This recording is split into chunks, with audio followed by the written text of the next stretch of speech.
Hey, wake up, everybody. It's the History You Forgot podcast, the podcast where three veteran teachers try to help you remember all the stuff you slept through when you were younger. We've got a combined almost 90 years of experience between the three of us, and we're ready to bring you to the early American history. This is We Got a Country, What Are We Going to Do With It? Kind of an episode. We call it American Infancy. So buckle up. Time to go.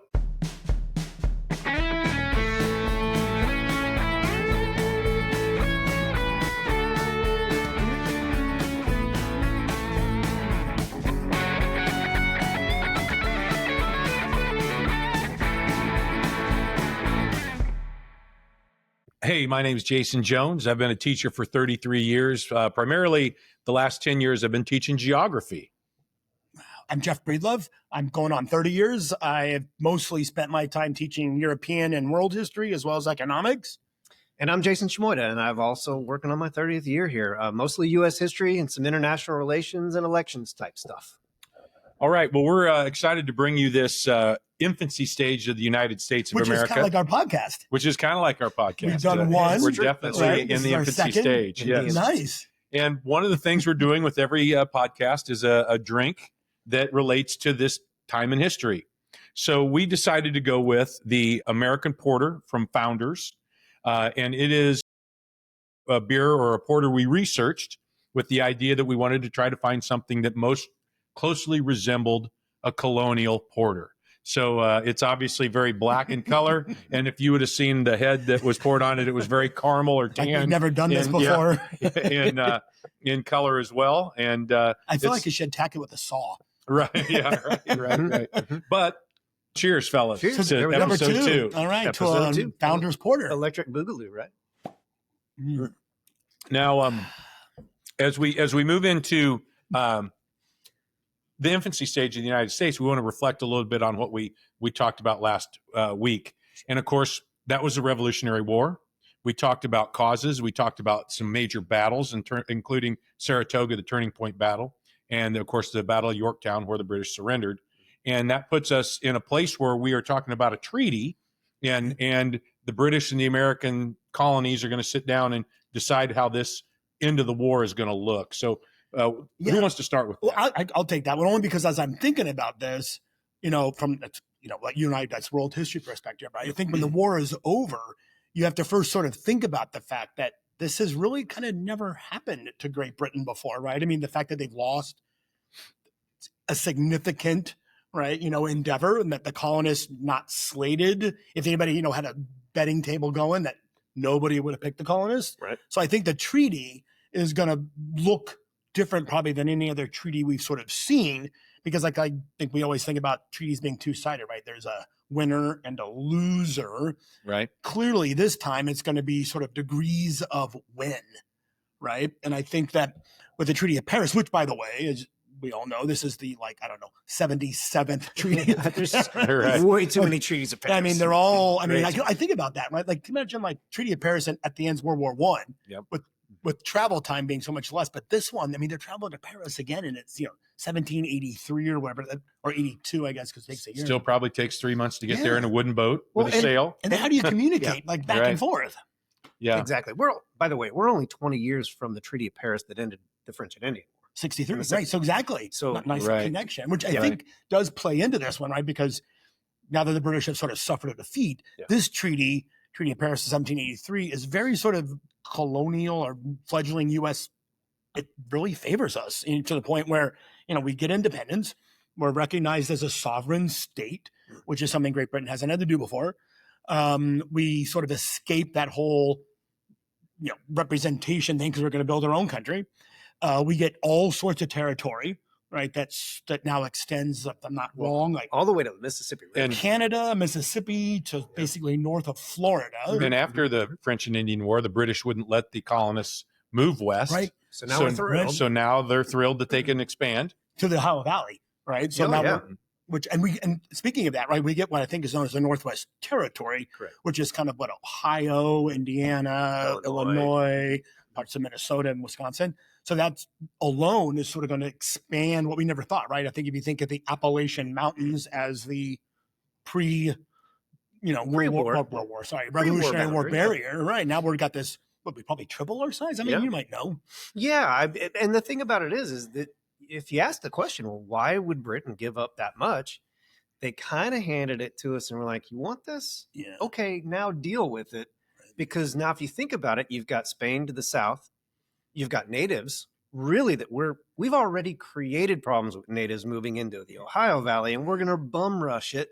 So deal with that. Such a great term. Right. Mhm. And you've signed up for this agreement with France. Remember, France joined us at the end of the or second half of the revolution, and we signed, in essence, a like lifetime alliance with France. Right. And Britain's kind of looking at that going, they're going to want something from you. Oh, And I of think course. for Great Britain too, I'm sure, practicality is going to kick in, right? That they see a potential trading partner. For sure. So by giving us sort of all this territory, right, they're allowing us to maybe expand and grow our economic, provide them with resources again, but now with a much more favorable sort of trade. And ultimately, we weren't doing what they asked us as colonies to do anyway, right? We weren't sending all of the natural resources to England. We were bad. We were kind of trying to be our own country already, in a sense. Yeah, I think that's a great point. But I also think the treaty, which is sort of unusual, the treaty also kind of then sets the tone for future treaties in terms of sort of financial restitution, right? Like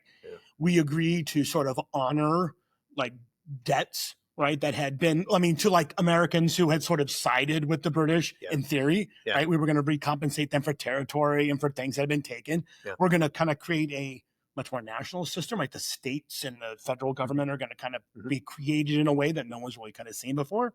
But I think the treaty really ends up being sort of unique, right? In the fact that what comes out of it goes from a colony to a sovereign state, isn't typically the way a treaty is signed, right? So I think you've got a difference there. Yeah, which is the huge part of the treaty. It establishes the United States as an independent nation. Right. It also, historically, if you look at it, Britain handles a lot of other treaties with other colonies differently. There's a lot of colonies that don't have to go to war to become independent. Canada, India, right? Most of them, where they chose not to fight to keep them, or the battle would have been so lopsided that they were pretty much aware from the get-go that don't do this. Yeah, right. And I think, but also what you see from that is some loyalty, from some of those former colonies that are now independent, that you still have the Queen on their money, or there's some the Commonwealth. Right. That's interesting. So the treaty ends up, right? Treaty of Paris 1783 ends up in a really kind of gray area, right? I mean, if I'm not mistaken, right? So you've got this fledgling country. We don't really know what to do with it. We've expanded our territory. We've got loyalists still, and sort of patriots, as you want to call them, right? There's going to be a rift between them. I was saying there's clearly going to be that, but we're also going to have this sort of fledgling sort of agricultural base versus New Englandy sort of big cities, right? How we deal with that. And which reminds me sort of the musical Hamilton. Yeah. Right. When the king part, right, where he keeps coming out and going, "Oh, good luck." Right. I know what you're getting into. You don't have any idea what's in front of you. What's kind of ironic is that you have a period where the urban industrial base forms a political movement and the rural agricultural base forms a separate political movement. And it creates kind of a partisan divide between urban and rural. And we're living through a partisan divide in a very similar way today. It's not exactly the same, but it's so. What would they? What would they? The cities, urban, would they have formed a political party out of this? Well, eventually they will. Once we have so the first political parties kind of come out of this era, and we're going to talk about that when we get to Jefferson and Hamilton. Okay. So I think, but you'll see it develop. So it's interesting that it plays like today a little bit. Yeah. So we got Treaty of Paris, right? So we kind of Treaty of Paris, and so that's going to lead to the United States developing their first written government, and that's going to be called the Articles of Confederation. And we hear about confederations even today, right? And confederations are a loose union of states, right? And so you've got 13 states that after the war don't want anything to do with an executive or a king or queen ruling them. They are going to create these Articles of Confederation that are going to not allow the federal government to tax, not allow the federal government to have an army, not have a national currency, which just boggles my mind. Yeah, it's very loose. The best part about it is that they could raise taxes, they could raise an army, but it was only if the states were willing to cooperate with it. So you had to come together in a convention. They had to ask, and then the states could vote. Well, yeah, sure, we'll send you troops, or we won't. We'll send you taxes, or we won't. and they also had no way to enforce any national laws. Correct. So Very good point. Yeah. So very little. you know. So you've got this document that we're going to find out, obviously, here that it's got to be, there's got to be a new document. Yeah. Right. There's just not enough Just in didn't it. work. Yeah. So I was going to say, so were there, Jones, you might know this or something, like, how long was that? I mean, I'm going to totally show my ignorance here, right? And this is that period. I'm like, ugh. How long was it? Yeah. So the articles, if I'm not mistaken, during the Revolution, they were actually written and ratified between 1781 and 1783, somewhere in that time between, say, like Yorktown and the end of the war, the treaty, and the convention was 1787. So it didn't take long. And of course there were some internal conflicts. Yeah. You had Shays' Rebellion, for example. For sure. Shays' Rebellion was one of those these names popping up. Classic class conflict, but yet what you had is you had basically a bunch of Revolutionary War veteran farmers who were mad about the Massachusetts state policy on money and land. In a nutshell, they took weapons to the Capitol and raised hell. Wait. What? That's right. They took weapons to the Capitol. They raised. Here's the thing. Eventually, Massachusetts was able to calm the rebellion, but guess what? Then they passed rules and laws that allowed for the farmers to get their way, and everybody freaked out about that. Well, I mean, think about being a farmer, and you're in Virginia, maybe near the border of whoever, right? North Carolina, and you want to buy livestock from a North Carolina farmer. You don't even have a currency to do that. Yeah, right? But we didn't have like a national currency though. I mean, all the way up to like past the Civil War, right? We still had the first sort of unified. I mean, I'm thinking about economics here, right? But it was an issue. Yeah. But the idea that a federal bank, which we'll get to, right? will help that kind of move that forward. Yeah. Well, and think about it. So they didn't have an executive. They didn't have a judicial branch. Right. Oh, and so, and they did have a Congress, but a very weak, because of the Articles of Confederation, a very weak Congress. Yeah. Well, it's shocking. Like 13 states that each elected one representative. That's what I was going to say. How did that look? Yeah. 13 people. That's it. Well, and remember, Congress today looks much different than Congress, at this time, especially because if I was a farmer, I wasn't at Congress. I was planting the crops in the spring and I was harvesting them in the fall. And today it's a 365-day-a-year job. Yeah. So we're talking 13 people. But if you were a doctor, you went home and were a doctor. I was going to say. Or a teacher. Right. But I think you're talking so we're talking like a lot of wealthy white property owners who were able to travel. Is this Philadelphia? Philadelphia. Yeah. So I mean, we're able to travel and spend months governing. Which, if you've never been to Independence Hall and seen the Liberty Bell, it's worth the trip. Yeah, it's fun. Oh, for sure. Yeah. Yeah, it's interesting because with 13 people, and they were limited so much in their power, and then I always think this is maybe a silly analogy, but if you ever thought about like the cartoon where you got a little kid who's holding onto the helium balloons and the helium balloons lift them and take them up into the sky, right? That was our federal government. And they were holding on to 13 states that all had power that was pushing away from them. And sometimes they got off the ground and they couldn't rope it all together and make sense of it. Now, Jason, they didn't want a federal government executive, but each state had a governor, didn't they? Yeah. Yeah, so they had an executive. Yeah, sure. True. But with 13 different. Now, technically, 13 kids with 13 balloons. If you want to be really technical about it, there was, so in that first Article Confederation Congress, there was an executive committee and there was a president of that executive committee. I can't name him because he's not. But technically, if you really wanted to get serious, there was technically a president. But of a committee. But no power at all. Right. So there were lots of faults with this document. For sure. It really led to a national government that was ineffective. And that's going to lead us obviously to the Constitution and it being written. And but are there any other things, Jason, that and I don't mean to put you on the spot. No, fair. That are Articles of Confederation faults that we haven't mentioned? My favorite line, if you actually go back and read the Articles of Confederation, they're literally called a firm league of friendship. There Between you go. states. Yeah, between the states. And it just shows what we were trying to do. We really created an anti-British government. Mhm. We did everything to that government that we didn't like that the British did to us.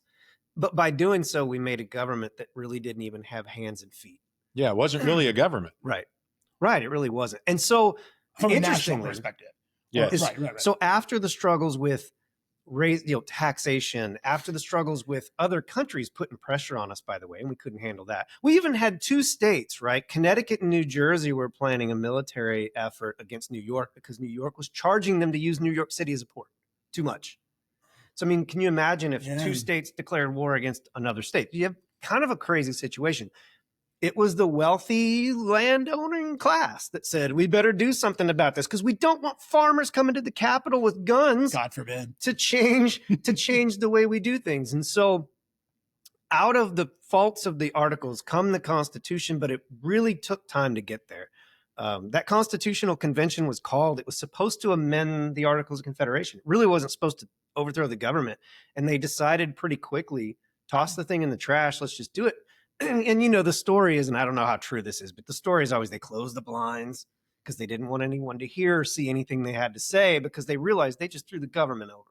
Right. And now we're going to just create a new one and hope to take it back to our states and make it work. But you do this, if I'm not wrong, like you've got 13 people doing this. Well, at the convention, it was more than that because what they did is they sent out the message to the states and they wanted, we want delegates from these states. Okay. Yeah. So by then So ballpark, I'm just curious, ballpark? Gosh, I don't remember. But there's 100. a number. Yeah. But so you're looking at 100 people who are now going to very few number of people. Right. Compared to what the population, the new country is. So you could argue Sure. 100 people it's a coup. Yeah.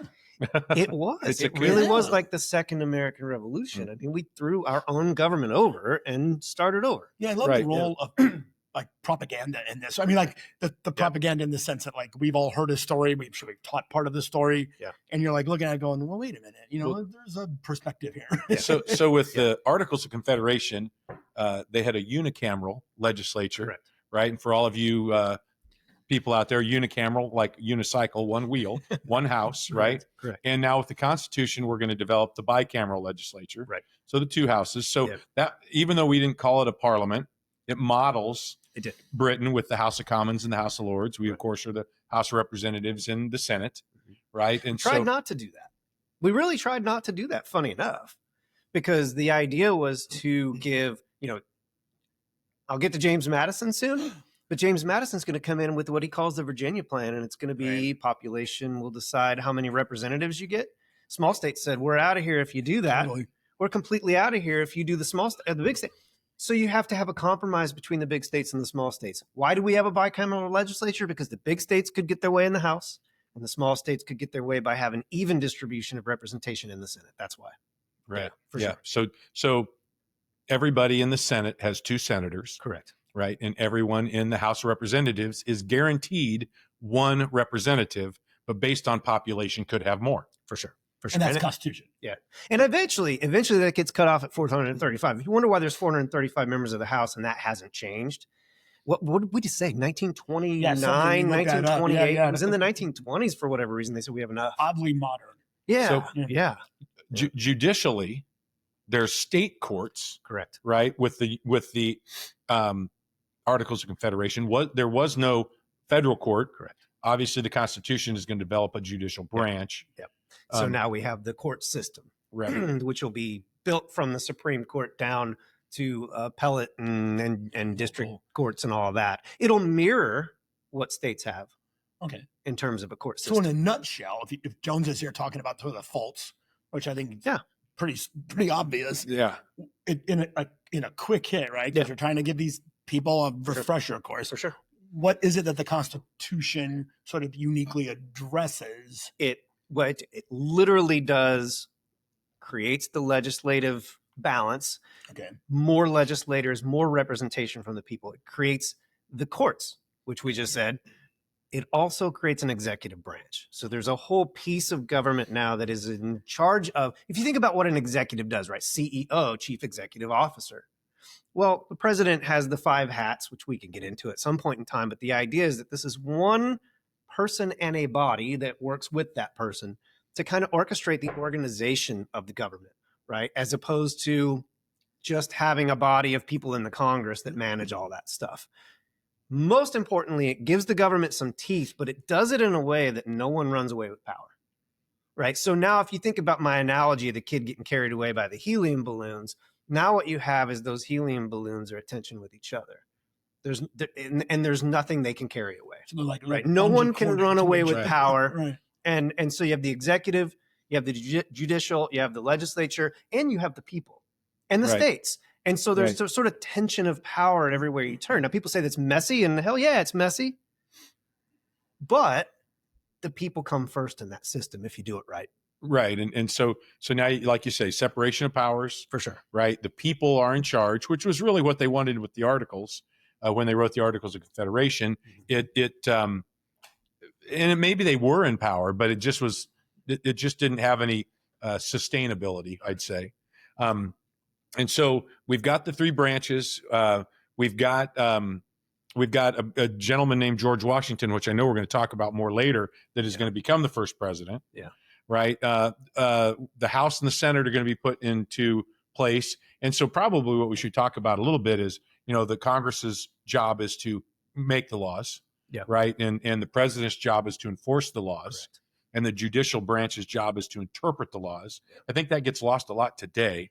I think we think, the president can kind of do whatever he wants, right? Mm-hmm. We hear a lot about executive orders, right? And those kinds of things. And not just with this president, talking over the last 25, 30 years. And keeps spinning my brain too here. We're talking about clearly like people are here to elect the representatives, right? Yes. Which is going to be a whole new ball of wax, right? And we could even talk about direct democracy versus representative democracy, right? If we go back to ancient Greece, where every landowning man went to the meeting hall and had a vote, right? Compared to how the United States was set up, where we vote somebody in to represent us who is supposed to have similar beliefs as we do. And if they don't, then we vote them out and put somebody else in. You have a chance to vote them back out. Right. For sure. Okay. So I'm trying to think, right. So did the Constitution then provided for that type of button? Like in the Articles, there's clearly, is there anything, I mean, we're voting for, I guess, our state rep or state governor or whatever, but we're not the federal level. Now we've got state, local, federal elections.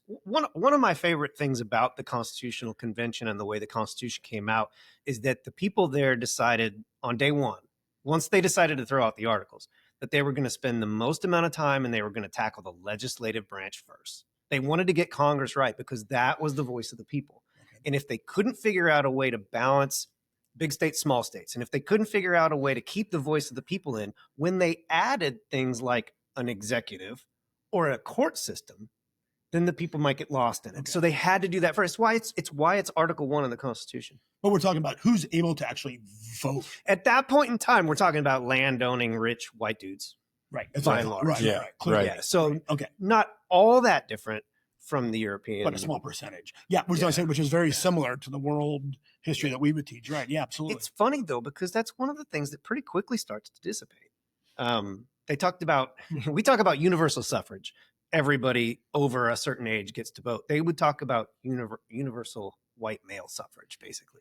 Right. And by the time you get even to the 1830s, 1840s, that was the trend, and everybody was gung-ho about it. We think of that as super limiting. Well, I mean, they're only talking about white men, but it takes rich away. It takes landowning away, and those are the first steps. So the economic part of it and the land ownership part of it came first. Eventually, we will start to grant suffrage to more people. And even, I mean, my American history again, right? I wish it was clear, which is you should be listening to our podcast. There were women at the time, right? I mean, who were clearly already sort of Abigail Adams and Dolly Madison. I mean, there are women out there who are forward thinking for the day in terms of all men are created equal. Does that mean all people as opposed to just men, right? I mean, so the ideas are out there. Way ahead of their time, but right. But I mean, the concept, and suffrage is, we could probably talk about that. It's a whole separate issue. Right. Right, exactly. So might be a podcast. Yeah, it might be. So just kind of to recap real quick, we've talked about the Treaty of Paris, right? So the treaty between Britain and the new American or the new United States. We've talked about the Articles of Confederation, which are the first written government of the United States. And now we've worked our way into the Constitution. Yeah. So maybe we should switch gears a little bit and talk about some founding fathers, some of the people that helped do all of this and actually probably helped write both documents. That's where I always kind of go off the rails, right? Like I can always remember the documents. Yep. I can remember the people, but I have a very hard time remembering the connection between the people and the specific document. So, Jeff, I got a question for you. Oh God. Who is considered the father of the Constitution? Well, so here's honestly, right? So I got to go, okay, Jefferson wrote the Declaration of Independence, right. So it's not him. So I immediately would go to James Madison. Yeah, that's right. Am I? James Madison. Damn. Yeah. See, I mean, every so often the blonde guy gets one right. Yeah. And that's the cool thing is that thank you for that. Makes me feel a little better about my American history knowledge. Yeah. So, well, speaking of James Madison, so actually speaking of all of our founders, if you think about like we have elevated them to this status of like almost gods at times, right? If you look at in the rotunda in Washington, D.C., there's Washington becoming a god. Right. It's literally called the apotheosis of Washington, that painting on the roof at the Capitol building. But we did have to have the right people at the right time. Like, I don't think that obviously they weren't divine, but we had to have the right people at the right time. James Madison is a perfect example of that because he brought a brain. He didn't bring much of a body. He was my hero. He's my hero because he was short and he was bald. Right. Okay. So I'm all over that.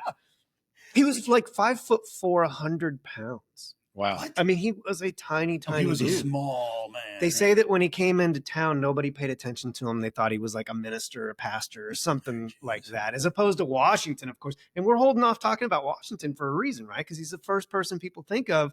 Yeah. But he was the American rock star at that point in time. He was the expected savior. He was the one that we were going to everybody knew who the president was going to be if we were going to have a president. Well, he was over 6 feet tall. Yeah. I mean, he was a big stature for that strapping kind of guy. 100%. But what Madison brought to the table was just invaluable. He understood governments around the world, and he was able to pull pieces from other governments, including Britain's government. But when he brought the Virginia plan, he wanted the big states to have more representation, but then he understood what the small states were arguing about and argued with the people who supported the New Jersey plan and kind of came up with, well, we can do this. It's been done.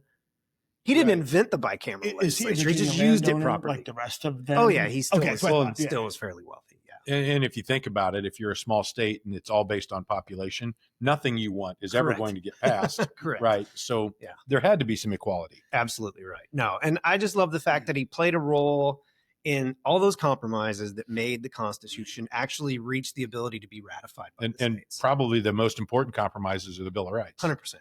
There were states that were not. There were states that were not going to ratify this new government because it had so much more power. Right? It really was more, it had more teeth to it. And the states, basically, several of them said, we're not going to go anywhere with this until we're guaranteed a federal Bill of Rights. And it was Madison that also helped write those. And correct me if I'm wrong here, but the Bill of Rights are primarily individual rights. They're correct. They are, rights that you get because the government is going to protect those. We talked about the tension of power between the three branches. That's the tension of power between the government and its people, right? The people contract. Yeah. The people can't just run away with power, but the government can't run away with power either. So if I remember rightly, though, we've got pretty much like a confederacy, wrong word, but of Virginia landowners, right? So we've got Madison, we've got who else? Jefferson. There we go. Right. Jefferson.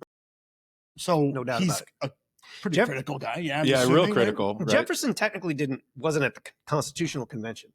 But in terms of founding fathers, I mean, he was very important. He was one of the staunchest people against a strong federal government. Yeah. He was very much a states' right guy. Yeah. One of the things that we teach, or I know Jason teaches, I'm sure, is reserve powers and enumerated powers, reserve powers for the states. Yeah. Right. Which today you might think of things like running the schools. Elections, post office would be enumerated for the federal government, military for the federal government enumerated. But that idea that that the federal government is going to have certain powers, the states are going to have certain powers. That balances that the power in the country, and gives everybody a little bit of stake in the game. They can even share power. Yeah, well, like taxation. Yeah, absolutely. Yeah. Super. Oh, yeah, that makes sense. Yeah. Well, yeah, I mean, I guess, National Guard versus, like, Right. militia or something. Yeah. The guy that always sticks out in my brain, and I don't know, maybe it's because the economics teacher in me, but I mean, I always think, maybe it's because I'm confused about Jefferson and Madison, but it's like Hamilton. Yeah. Hamilton is the guy that I think sort of is the oddity in the sense that he's, born in the Caribbean, comes here, he's a scrapper. Yep. He's not a wealthy land owner, right? He's the guy who sort of pulls himself up and has to talk himself in. But I think that, as I'm listening to you guys talk, I mean, what I always think most about Hamilton, right, is this idea of a federal monetary or economic system, where he sees Jefferson's yeoman farmer agricultural base as significant, but also, like you alluded to earlier, this sort of industrial, that there's got to be something, it's a compound. Well, right? And if you think about it, during the Revolution, the Industrial Revolution is in full swing, right? Not yet in the maybe the Americas, but in Europe. Yeah. And so it's coming our direction. Yeah, I mean, he's like already aware sort of of this is, but I also think the fact that, like, for Hamilton, right, the idea for him is to establish sort of this sort of like national line of credit, right? That he is aware that you got to take out federal debt. You're going to have to somehow finance that. Yep. You're going to have to do it probably with tariffs, Yep. right? In order to kind of pay for it somehow. So what was that, whiskey or something? Whiskey tax. Yeah. So I mean, to me, that guy that is so sort of ahead of the curve, and maybe not very popular because his ideas kind of went counter to, but just the idea that a national bank taking out debt, for a country that's only been around for a couple of years. I mean, how do you think so? Like that? Was he a Right. part of Washington's? Wasn't he the first Secretary of the Treasury? Oh, he was. I Okay. think That's the beauty of this, though, is that you have Hamilton, Secretary of Treasury, Jefferson, Secretary of State, and Washington as president. Right. And Jefferson and Hamilton argue about They hate each other. every Yeah, single right. point you can possibly imagine. and then they end up running against each other or for each other or whatever But- in future elections. But see, that's supposed to be the beauty of our type of government, right? Exactly. We can argue about it, but Yep. we're going to find a middle point, and we're going to work Yes. together. And That's a good again, I hate to compare it to today, but we've kind of lost a little bit of that the last But 30 years. Yeah. it didn't always work well. I mean, Jefferson and Hamilton never came to terms on much, to be honest. Right. But what it did do is it created our two-party system, which is something we could talk about at some point here soon. Sure. But just the difference between the two, Hamilton was ahead of his time. No way. Yeah. Totally agree with that, because if you think about it, he lost. Yeah. What he does is create a political party that fades away because it wasn't popular, but the ideas are going to be more popular down the road. Yeah. Jefferson's ideas were very popular at the time, but we're not an agrarian society. We're not the breadbasket of the world. That never happened. Right. Which I think kind of then culminates in, like, we got Jefferson, we got Madison, we got Hamilton. There we go. I mean, Who's left? Yeah. I'm trying to think here, but clearly, like, the Brad Pitt of the day. It's got to be. right? Yeah. Got to be him. George Yeah, I mean, Washington. G-Dub. I think he's the guy that everybody just sort of associates most. I mean, when you think of a founding father, like there's your big three, right? And he's the guy. He's the guy. I don't think there's any question about that. He was the single person in the early American period that people around the world knew. Right. They're like, I don't know that anybody around the world would talk about James Madison. Right. But George Right. Washington, they would. Yeah. Right. Which is crazy. And he became popular in Britain because of the war or his success in battles or wars in the Americas. Yeah. So they knew him well before he became president. True. Oh yeah, some like French American, French and Indian War. Yeah. Some of those time periods. And the coolest thing about Washington, if you had to like really dig down to what's the one thing, twice gave up power. Yeah. Right. Like he, after the war, wanted to walk away. And then they brought him back for the Constitutional Convention for this whole thing that we're talking about. They named him the president. He took 2 terms and said, So was he elected president? "Oh yeah, absolutely." Okay, we said named him president. I'm sorry. like, But he was. It was unanimous. Okay. It was Yeah, unanimous. yeah, yeah. Everybody Like, knew he was right. going to be the president. Got There's no question about it. It was the only unanimous elections. His were the only unanimous elections. So Washington set the precedent of 2 terms. Correct. But there wasn't an amendment for quite until after President Roosevelt in World War II. Yeah, it was like 1950s.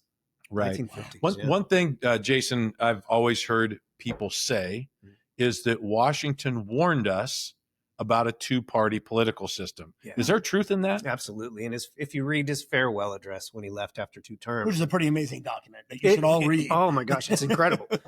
He warns against peacetime foreign alliances, and he most definitely warns against political parties. He saw them emerging for 8 years as president. He watched Hamilton and Jefferson basically round their people. They literally, people were calling themselves Hamiltonians or Jeffersonians. He saw it happening. And he said that there will come a point if parties take hold where the win for the party becomes more important than the win for the country. And we're there. We've seen so many different periods in history where that's come true. And the fact that he warned against political alliances in peacetime, and I know we're not to World War I yet, but my goodness. Oh my gosh. You know, Especially was he right there? Alliances. Right? Yeah, absolutely. Was he right there? 100%. 100%. Crazy. So there, yeah. That's awesome. So the American people didn't want a king. Washington didn't want to be the first king. Hamilton did, by the way. Hamilton wanted Washington to be the king. Well, because he's the only non-American.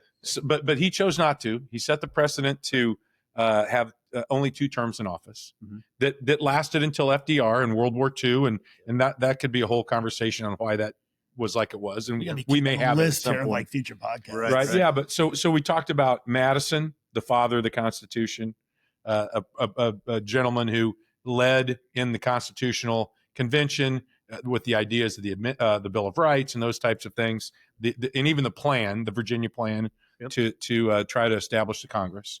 Talked about Jefferson and states' rights versus federal rights or laws, enumerated and reserved powers. Then Hamilton and the Treasury and the idea of a country taking on some debt, having a national bank, establish that so on credit. and so forth. And then, of course, everybody's hero, right, George Washington, right, who not only led our country in the war for independence, but then led our country in its infancy. So I don't know, boy, is there? I don't know if there's a whole lot more to say, but maybe we ought to try to find out who Mr. Breedlove would like to have one of these porters with. Well, so first of all, probably this would not be my drink of choice. Although yours is closer to gone. I'm miraculously liking something I don't like, right? I'm not. Jones, way to call me out. So you know what? I think the guy that I would probably most like to share a porter with, and this is going to sound sort of trite, but it's like Hamilton, right? I mean, I think for somebody alive at that time who is clearly such a climber, you know what I mean? Like, isn't born into wealth, isn't born into property. It's all about brains, right? And yet he knows at some point that he's never going to get power because of the way the Constitution is set up, right? Yeah. So you've got that sort of awareness. Mary's wealthy, right? So he does everything he can to set himself up. But I still think there's that sort of like Napoleonic syndrome, right? He's the little guy who isn't ever going to get a seat at the table unless he forces himself in. So I would clearly want to ask him about being a foreigner at a time where there aren't very many of them. Yeah. But I also think, and this is, I know, is going to kind of pop culture, that play, the musical, clearly, right? Hamilton, his son dies in a duel, right? 19 years old, right? Gets his honor, slap in the face, yada, yada, dies in a duel. And yet a couple years later, which was supposed to be like, I can't even imagine what losing a son would be like. And supposedly it's just devastating to Hamilton, right? He never is the same after. But yet he still then accepts the challenge of a duel, right? With, Aaron Burr, and is killed, what I believe the term is, a depole or whatever, that he was going to, aim high, or he was going to not take the first shot. That sort of gentleman's like, I'll fight a duel, but not actually try to kill you. But yet he dies. I mean, he's killed in a duel after his son is. So I think I have to ask, like, what the hell were you thinking? Jeff, I probably should ask you this earlier. Oh gosh. But so that's 2 times you've put me on this spot. I know, but I'm sitting here and I'm just like, my gosh, this is like a total shift in economics, right? You're going from mercantilism, which we talked about last episode, and now you've got this totally different viewpoint on economics with Hamilton. And Hamilton is an enigma. I mean, he's so freaking brilliant. I mean, I think that everybody recognized that, right? But everyone also thought he was such a schmoozer, right? He had so many enemies. You know, he was arrogant. He was not, you know, he just didn't play the game well. Well, when you're forcing yourself at a seat at the table, you make enemies. I think there's isn't there a song in the musical, something like called "The Seat at the Table" or something in the room or something? Like that, yeah. I know, you know, this is going to show my old guyness here, right? Like, is there some musical about him, right? Like, but I agree. I mean, I think that he's just the guy you would sort of have all these questions about. So he's my pick. Okay. I would love to talk to Benjamin Franklin. Oh, I yeah. think getting a couple porters and Benjamin Franklin would be nice. Tell me stories. I'll just sit and listen. I think you'd have to like talk about it like a NC-17 kind of a rating, like seal the room, you get a few beers, but then we're gonna like. I don't know. That's awesome. Well, our next episode. Oh gosh. Hey, I think we were thinking French Revolution. I think we were headed towards the other side of the pond. we're going there. Yeah. So the chronologically go with that. yeah, the American Revolution is going to lead into the French Revolution because of some of the decisions that the French had made to help the Americans. Right. And so I think that's where we're headed next. And so we're going to get a kind of a European flavor to a cocktail. Finally. Finally. It's been fun. We should just do all American history. Right. Well, yeah, absolutely. But we hope you've enjoyed this. Yeah. And I know I've enjoyed this because I've learned a lot. I have too. Totally. American history is something I've taught, but it's been years ago. So, cheers. Cheers. And American Infancy. Ding, ding. There we go. Class dismissed.